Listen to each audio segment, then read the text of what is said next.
Well, hello, my friends. Welcome back to another episode of the Doctors Changing Medicine podcast. And boy, do I have a treat for you. I have Dr. Barb Blasko here. She is an emergency medicine doc, and she's the founder of Show MD. And I'm not even going to start spilling the beans. She's going to talk all about it, but I want you to lean in. And this is an episode you definitely want to share with the doctors in your life because this is a doctor who is a vision board, like an example of what is possible for physicians everywhere. So, Dr. Blasko, welcome to the show. Thank you so much. I'm excited to be here.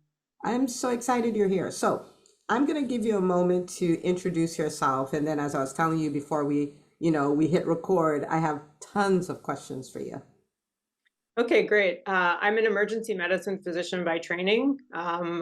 I think I'm a PGY 23 or something by now. I don't know, I stopped counting. But that's my background. I'm board certified. I've worked in lots of different emergency departments everywhere from academics to community hospitals to very small hospitals. Um, I am an equestrian. I've been riding horses since I was 7 years old. And I remember there was this like pivotal moment when I was in college, kind of deciding, what to do. And I used to teach people how to ride horses. And I remember standing there teaching a riding lesson. And I was thinking to myself, gosh, do I want to teach people to ride horses for the rest of my life? Or do I want to be the person that's being taught? And riding horses is kind of an elite, activity, and it does take a certain amount of money. And I remember teaching all the people that were adults, they all had really great careers. And I realized I had to do something that would, be able to support this crazy habit I had.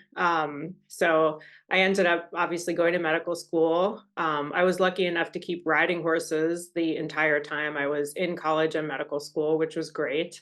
And then during medical school, I fell in love with emergency medicine, and that's what I've been doing ever since. Okay, so I told you I have lots of questions. So, how in the world did you keep writing all the way through? I mean, college, I might could see that, but how did you do that through medical school, residency, all of that?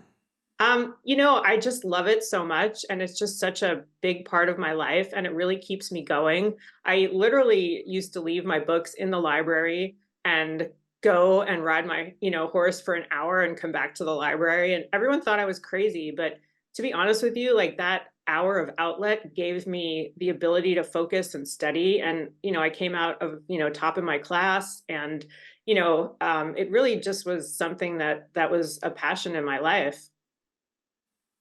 That's amazing. So from what you're saying, it seems like your passion was riding horses, Yeah. and then you built your medical career around it and almost to support it in a way. Well, I really did love emergency medicine as a medical student. Honestly, like it was a second love when I found it as a student in my fourth year. It was a little bit late. I just sort of found it in my fourth year of medical school, but I loved emergency medicine. I still do. I mean, I still love the specialty. And I just fell in love with it. I was like, this is what I'm supposed to do. I liked the challenge. I liked not knowing what was going to come in. I liked thinking fast, the procedures, everything that everyone loves about it, I loved. So I really did love emergency medicine. So you have your first love, which is riding horses, your second love, which is emergency medicine. Now, because you have these two, do you think it's played a role in maybe changing your perspective or your narrative as far as a physician in the current healthcare space we find ourselves in when it comes to things like burnout and things like that? Do you think it's protected you some from that? I think that having a passion in my life that I can fall back on and I can use to, fill up my cup and I can use to rejuvenate myself has definitely helped. But for sure, there are challenges in medicine in general. There's definitely challenges in emergency medicine. Like I can't say I would encourage, everybody to go into emergency medicine these days because it's just very challenging, especially with, COVID and everything that happened then. I was one of those people working in the ER in a spacesuit, getting oxygen pumped into my, delivery system, treating patients. So it was definitely very challenging. Got it. Okay. So here you are, you've been able to, you've kept your writing, you've kept your emergency medicine, and then there's Show MD. So walk us through how you got there, because you didn't just leave this at a as a passion, like you're like truly not as an idea, you're truly pursuing, both of them, if you will. Sure. So I I ride competitively. I go to horse shows. Horse shows are sort of another whole world that people live in. People compete, up to sometimes like 30, 40 weeks out of the year, they're at horse shows. I'm lucky enough to live in Southern California where there's good weather, lots of horse shows all year round. So I would be at horse shows, and at first I tried to kind of keep it on the down low that I was a doctor, just because it was that was like my getaway. I was riding my horse. I didn't want people asking me like, "What is this mole on my arm? What is this pain I'm having?" So I really kept it on the down low for a while, and then slowly, people started to ask me questions, get to know me. And, me kind of being who I am, I want to help everybody, right? So I want to just help them and, get them better. So I started giving out advice and doing little stuff. And then I started bringing a knapsack to the horse shows that had like my stethoscope and otoscope and, little things that I could use to examine people. And that sort of, kind of spiraled a little bit. And I realized it wasn't impacting my passion to ride. It wasn't keeping me from riding. And then people in the equestrian industry just kept asking me, "Hey, why don't you do this? Like, this is really, really great. Like, we need this." And a lot of people that ride horses professionally never go to the doctor. They never have time for themselves. They literally work, honestly, 6 to 7 days a week, and they just really don't take care of themselves. And people started just encouraging me to make it a real legitimate business. And to be honest with you, like I was a little worried about doing stuff without malpractice. And I would write notes, and I had a platform I could prescribe, but there was no legal protection, and I didn't think people were going to sue me, but you just never know. So I had encouragement with people that actually run the horse shows that said to me, "Hey, if you start a business, we're going to support you. We're going to promote you. We're going to set you up with like great advertisement, and we're going to help you to succeed." And that really was, kind of what pushed me over the edge to actually do it. Okay, I love it. I mean, I remember the first time I, went to your social media platform and saw the things you did. I was like, you gotta be kidding me. This is so amazing. I was so blown away. Still am. So, okay. So now in the process of doing that, so from when you decided, okay, yes, I have the support, clearly people want this, there's the demand for it. And so you said yes. Between then and now, what has that been like? Like, so have you seen the growth? Did the people come? Did more people come? Did, what's going on with it now? It's been amazing, literally amazing. So it actually started out kind of slow. And of course, I don't know, ironically, so I bought a mobile medical truck, which is like, it was a 26-foot box truck. It had a treatment room, two IV chairs, like a little waiting room area, not very big. So I got it in March of 2020. And we all know what happened in March of 2020. And, basically COVID came and shut down the whole world. So I got my truck and I thought, oh man, okay, great. And I had all these horse shows I was going to do. Well, everything was canceled. So maybe a blessing in disguise. I don't know. Gave me a little time to kind of get the business aspect of things set up. So 2020 was kind of a wash. I mean, there were horse shows, but it was a lot less well attended because there were spectator limits and everything. But I did start actually in May of 2020 at a horse show, which was very, kind of small, but it was the show organizer who said he was going to help promote me. And boy, he did. He did everything he said he was going to do. So that was, the first year. The second year, we actually got impacted by an equine virus. So So there was this big equine virus that came and shut down a bunch of horse shows. But, I persisted and I kept showing up and I kept going to horse shows and I kept providing really, really great care. And honestly, in the last year, actually after joining EBS, in the last year, my business has grown exponentially. I mean, my revenue has tripled. I have a full-time office manager. I have a weekend office manager. I have an actual physical office I built out at a horse show I do in Indio.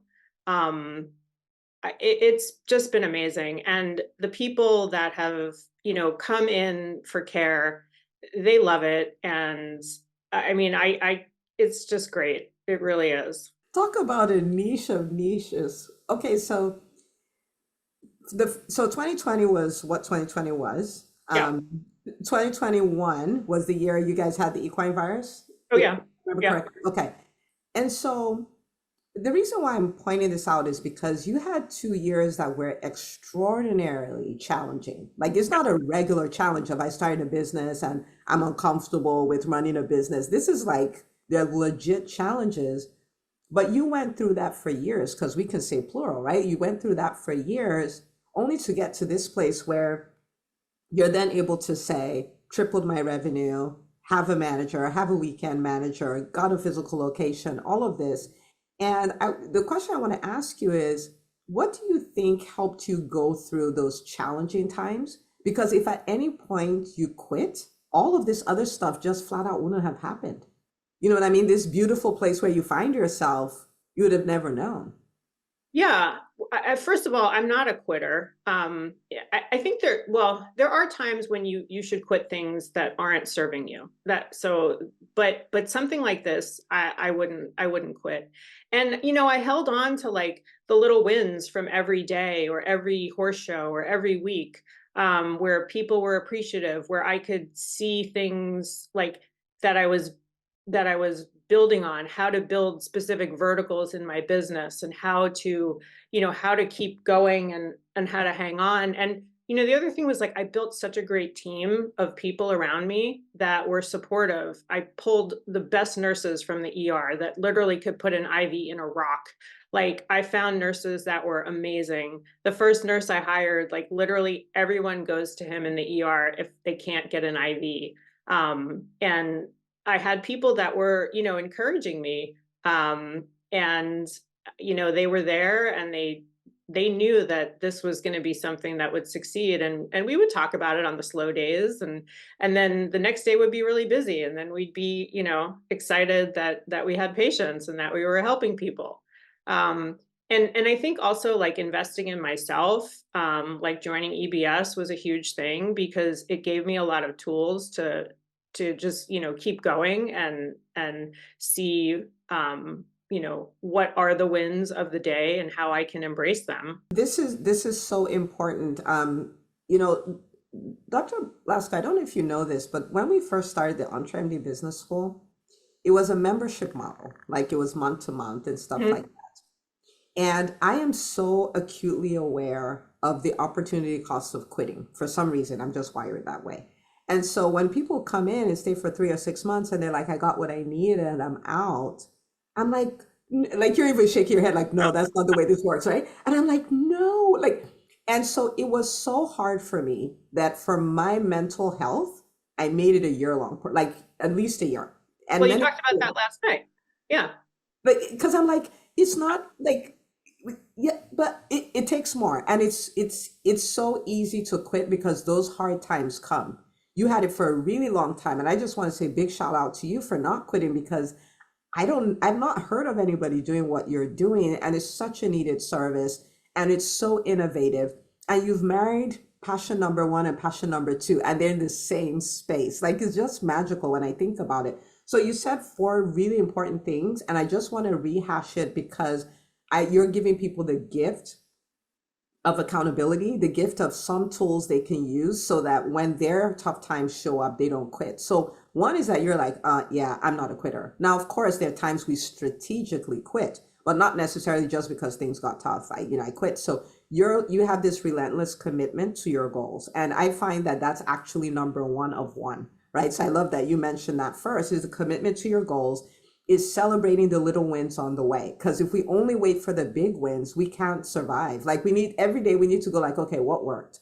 And our brains wouldn't normally look for those things. We have to go search for them, right? And you got a really rock star team. I was laughing when you said you got a nurse who could put an IV on a rock, you Yeah. know?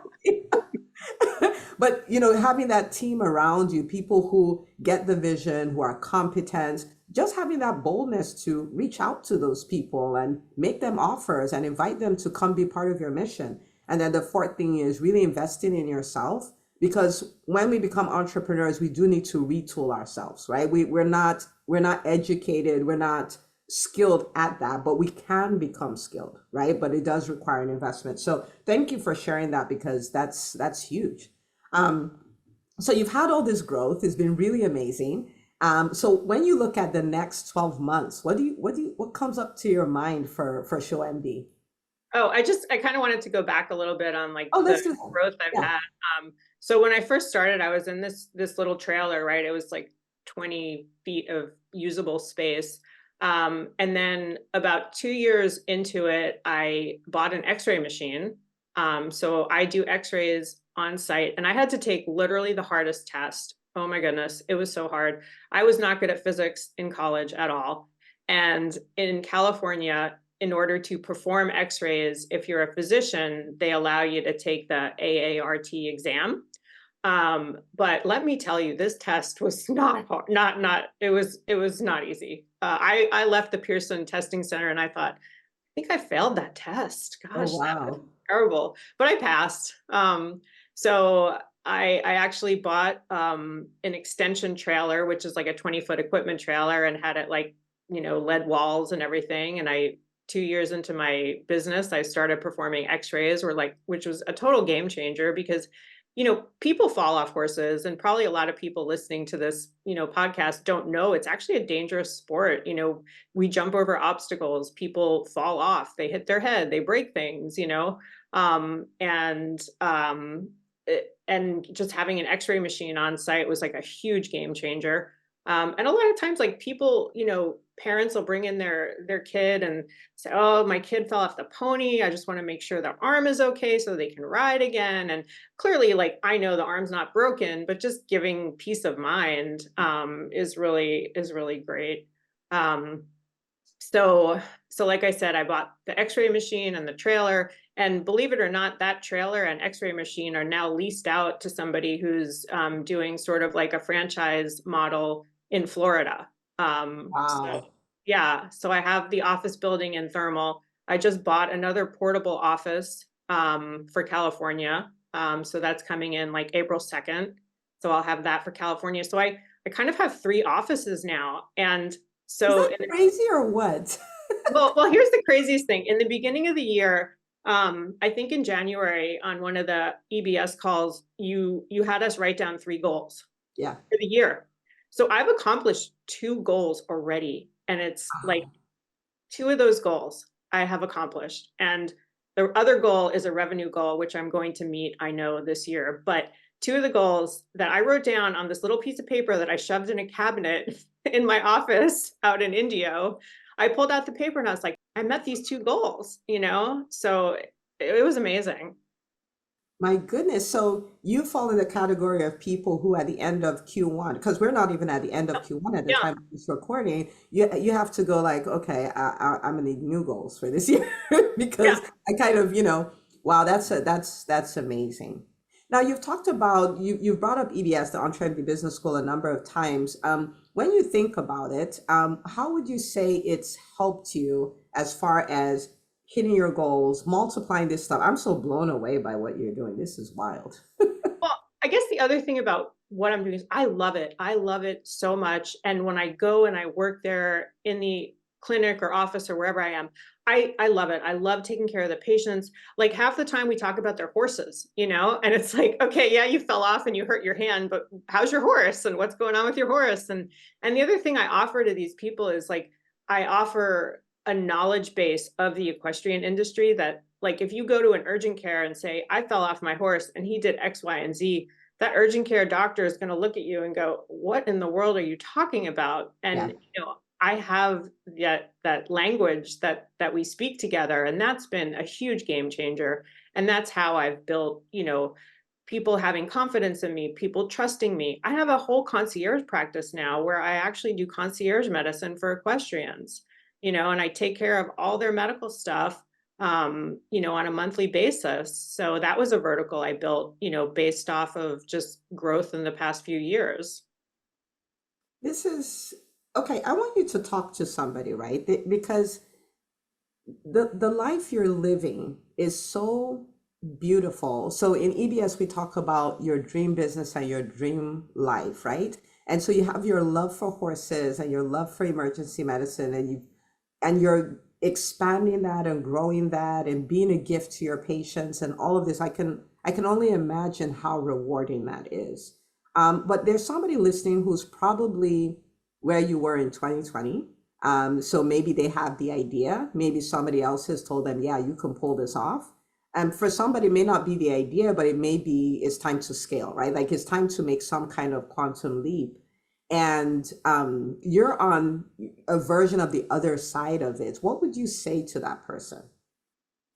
I mean, I would say definitely, believe in yourself. And I would say if you're not part of EBS, join it. If you are worried about, joining it, then at least listen to podcasts. I've told so many people, at least start listening, to your podcast and get some information from there. But, I think just believing that you can do it and having people around you that support you. And that's part of the EBS community, is like having people around me that I feel like, hey, look at what they're doing. Or if I need a, question answered, I can, put a question in the Facebook. And the other thing I've learned is like all the books we've read have been like life changers. Like honestly, Who Not How changed my entire life. I am such a good delegator now. I was never a good delegator. I had to do everything myself. And now it's like I see something, and if I don't want to do it, I just send it to somebody else. And it's great. That is a game changer. It must be done. It must not be done by me. I love it. Love it, love it. Now tell the listener where they can find you. And guys, I want you to follow her on social media. I want you to go check her out because this is vision board level stuff, right? This is just so amazing. So we are updating the website. So if you go on now, if you go to showmd.org, you'll find my website, but we're revamping the whole thing. I actually have like a social media and, branding manager that she's like my concierge person, and I pay her a lot of money every month to do all my stuff. So hopefully it's good. But it's definitely worth it. So you can go to showmd.org. And then my social media, Facebook and Instagram, I think if you just look up ShowMD, you should find it. I don't do most of my social media, but it's there. Awesome. Awesome. Okay, so, Dr. Blasko, I just want to say thank you for coming on and thank you for sharing your story, taking us behind the scenes and the good, well, the good, the bad, the ugly, maybe the pandemic is, I don't know, but but sharing all of it because it'll be so encouraging for the person who listen. I absolutely just enjoy listening to all of this. And as you know, like rooting for you, like relentlessly. So guys, go check out her website, go follow her on social media. If you are in Southern California and you happen to ride, well, now you have you have someone you need to go check out for real. But thank you so much for coming on and for sharing your story. Thank you so much for having me. My pleasure. Absolutely. All right, people, go share this episode of the podcast. And I want you to take a look at those 4 things that she talked about, right? The reason why she navigated those challenges and came out on top. And I want you to kind of audit your own life and say, hey, do I choose to quit? Am I celebrating my wins daily? Am I recruiting team members to join me? Am I investing in myself? Because these four things will radically change your life. So go share this episode, and I'll see you on the next episode of the Doctors Changing Medicine podcast.